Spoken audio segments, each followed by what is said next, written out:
everybody to raise their glass to Jerry Dignan. Oh, can I have my Can I get one? Do I get one?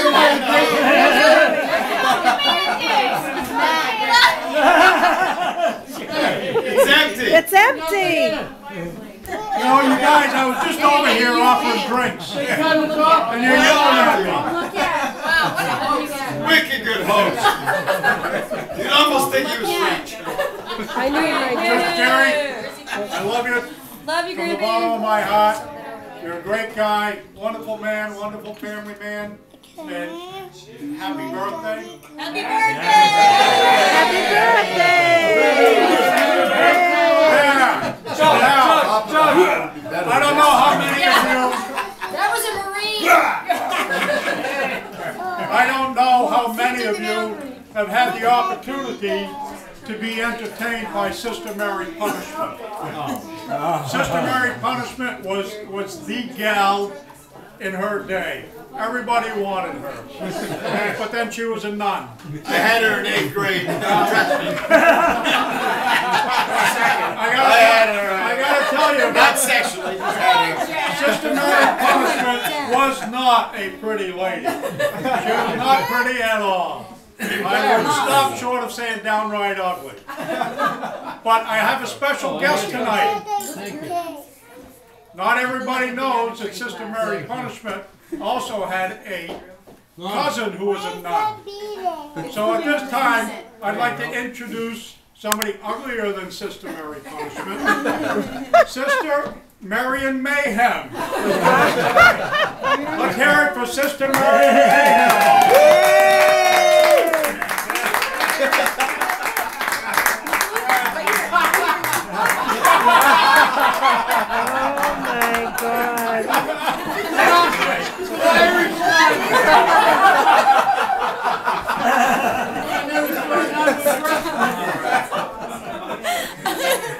All you heads, you heathens, all of you.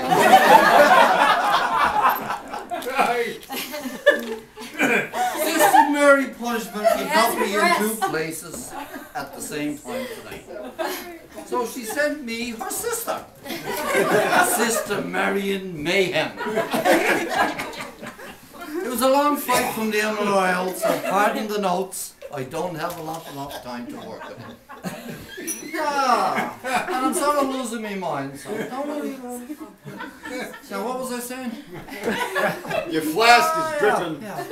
Ah, yes. Now that I have all your attention, we're here today to acknowledge the birthday of Gerald. Sinning bastard he was. Gerald, stand up. No, bother, it'll take too long.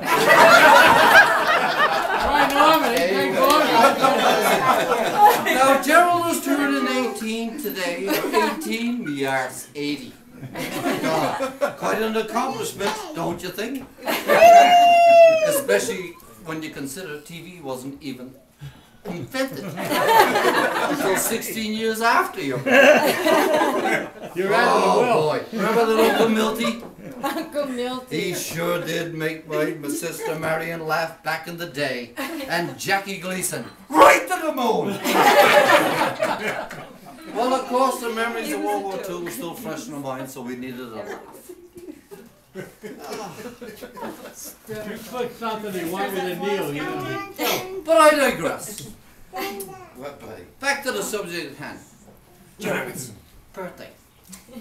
Now, Gerald, I hope you've been saying your prayers. I have indeed. I am certain that you were aware that no matter what your age, and you're not 29, you should be saying your prayers to remain in God and my good esteem. Both God and Sister Marion were well aware that you dressed up in women's clothing at certain times. Maybe more than we'd like to talk about. I'm not sure they were women's clothing. We do hope at this point in your life that you've matured beyond your younger free-willing days and know if you're going to wear women's clothing, God forbid, woman, Don't wear white shoes after Labor Day. Don't wear silver and gold together. It clashes, for heaven's sake. I got my nun shoes on. Bow your heads.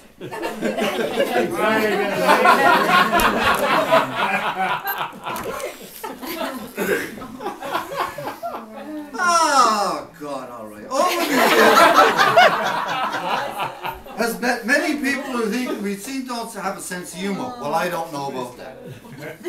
We get the priests, they get all the blessings, we get nothing. To prove my point, did you hear about the head nun who tells the two nuns that they have to paint the room without getting any paint on the clothes? So, the one nun says to the other, why don't we get naked and paint the room together? So they do. All of a sudden there's a knock on the door. Oh, what's happened?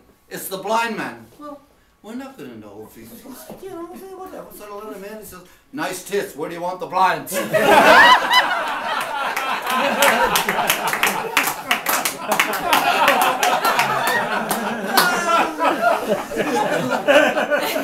Bow your heads, bow your heads. Oh, God. Oh, the tits are killing me. Take them off, you lady. Has he been in our attic? He's been up in the attic all these years. Gerald, don't be falling asleep over there now. Jesus Christ. Don't be falling asleep. Never mind, you wouldn't like that one anyway. Oh, no, that was Jesus. God. A cop pulls over a carload of nuns. The cop says, sister, this is a 55-mile-per-hour highway. What are you going so slow for? Oh, surprise. I saw a lot of signs that said 41.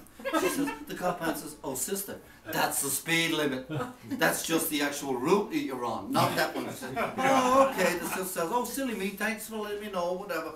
At this point, the cop looks in the back seat, and with the other nuns are shaking and trembling. The cop asks, excuse me, sister, what's wrong with your friends back there? They're shaking something terribly. Probably like the cat in the mailbox. Ring a bell? Oh, really? He says, then the one sister says, that's all right, we just got off Route 101. I got that. Yes, that was Bear with me, yet again. Sister Marion digresses. See what I have in my notes?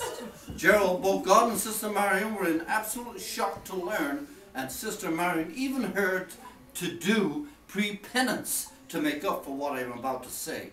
We learned to use the cohort with someone named Angelina Itchacrotch.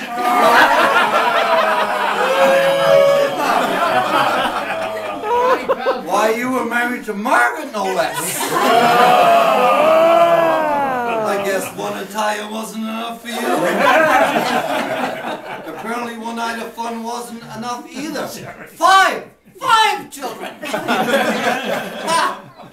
How that rhythm had to work out for you. Apparently he didn't get his knuckles wrapped enough in school. Oh, for heaven's sake. Angela's mother used to put a sign out, last girl before 495. Now I keep hearing that your awful name over and over in my ear. Angelina, bada bing, bada boom. Oh, my head is spinning. Too much wine, sister. Now, as I told you, nuns have no sense of humor, but only go so far, and sometimes farther than you think. Did you hear about the pregnant nun? Well, Bob wasn't feeling very well and decides to go to the doctor. While he was waiting in the doctor's reception room, a nun comes out of the doctor's office. She looks very upset, everything else. Bob goes into the doctor's office. He says, I just saw a nun coming out of here. What the hell's the matter with her? I've never seen a woman so worse. The doctor says, I just told her she was pregnant. He says, well, is she? He says, no, but it cured the hiccups.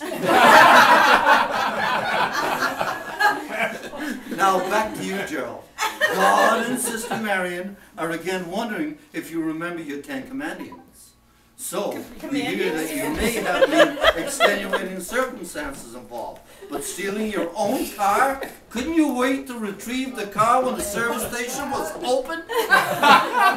Never mind stealing, but arrested in front of your dear father and mother and children? Oh, it was such a nice, it was such a nice That was a joke. Arrested for stealing your own car? I'm not sure you said enough prayers for you to get out of that one yet. Oh Lord, forgive me. But I got to cheer myself up after the story. And I looked around at the poor John could have taken. Bow your heads.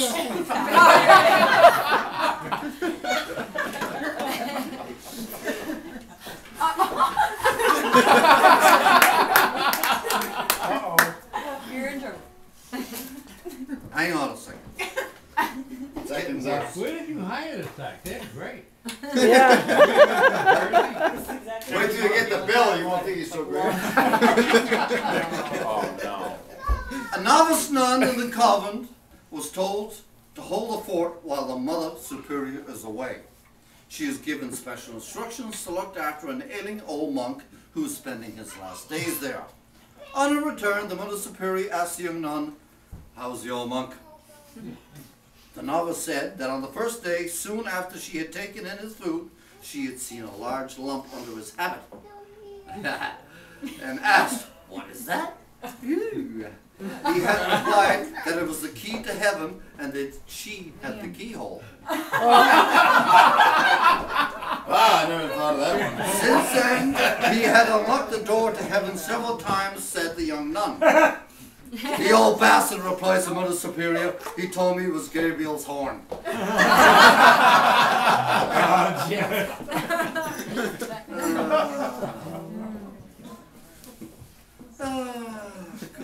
think I lost the last page. The last time I saw him, he was dressed as a penguin, if I remember. You don't look much different tonight. It's a summer suit. Wait till he turns 80. No feathers.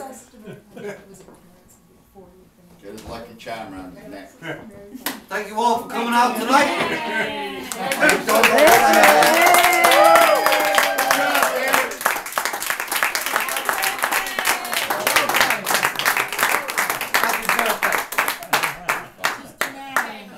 Happy birthday, Jerry. Thank you. Beach.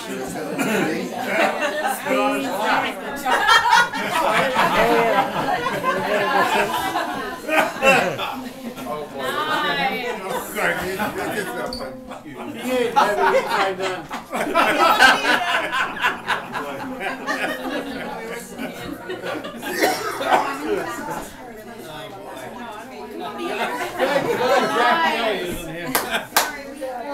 Very good. Big stuff. Good job. Great. I gotta leave it going. I'll tell you the story.